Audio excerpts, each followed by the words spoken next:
Hey everybody, so today I'm going to be doing a presentation on what I researched throughout the course of this class.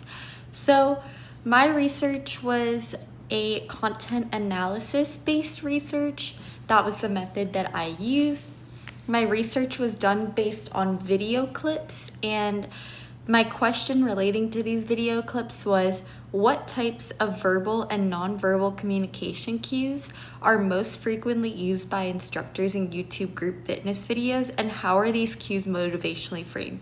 So to break it down more for you, I'm basically looking at online fitness group exercise videos that instructors are teaching online to an audience, and I am examining how their nonverbal and verbal communication cues when they teach are motivationally framed, and then how they use them in a productive way. So moving on to our first part of the information here, before I started my own research, I had to do some backup research, look up some sources. So a few of the sources that I found that related to my research was able to be very relevant to what I was studying. The first thing being that gain framed, aka those motivational positive messages, proved more effective for promoting physical activity, so enhancing that physical activity. Williams, 2019. Then a lot of these sources also enhanced that verbal encouragement and feedback improved a lot of the performance outcomes from participants. So meaning that when motivation was given, participants were able to perform better. They got more maybe calories burnt, or maybe they felt better afterwards. And then last but not least here is verbal immediacy predicted self-efficacy, which basically means your self-esteem, your self-confidence. While verbal and nonverbal immediacy were positively attached with task value. So again, being able to perform better, being able to multitask more at once, being able to feel like you can be more productive. So my method again was content analysis. I did this by coding 20 different YouTube video clips. So I would go on YouTube, I would watch these fitness videos, and I would clip a part of the video that I thought had a lot of inspiring or motivational cueing. And then also I wanted the video clips to include not just verbal cueing, but also nonverbal. There's a lot of ways that nonverbals can relate to motivation.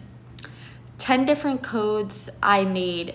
A lot of them were the motivational framing. Some of them were just instructional cues or verbal cues. Some of them were just the nonverbal cues, and they each had a different value attached, like I just explained.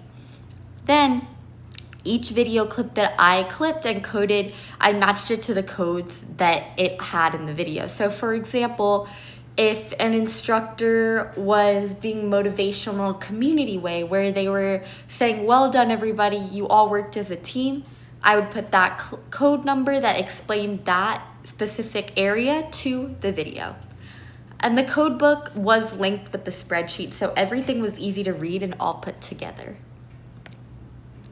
So I did have a lot of findings and great results from this research. One of the biggest results was that a lot of instructors online use many different instructional cues, whether it's nonverbal and they're counting with their hands or giving that big smile, or it could be verbal. All right, a lot of countdowns. Big countdowns are big online, and I think that really helps.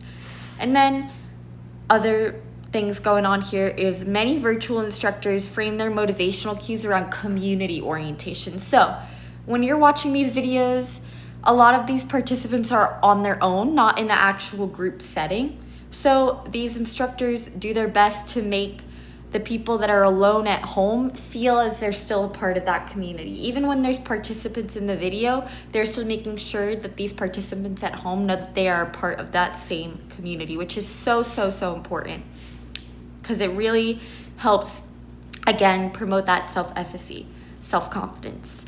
And then lastly, motivationally framed cueing leads to better self-efficacy and fitness performance. So any type of motivation is going to enhance your performance here.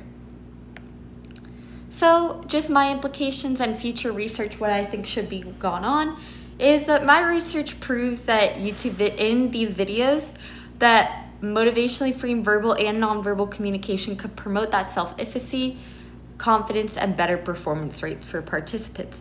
In the future, the only thing I would do is add some more clips with different types of workouts and different types of instructors to give more of a range, more of an age range, more of a type of workout preference range.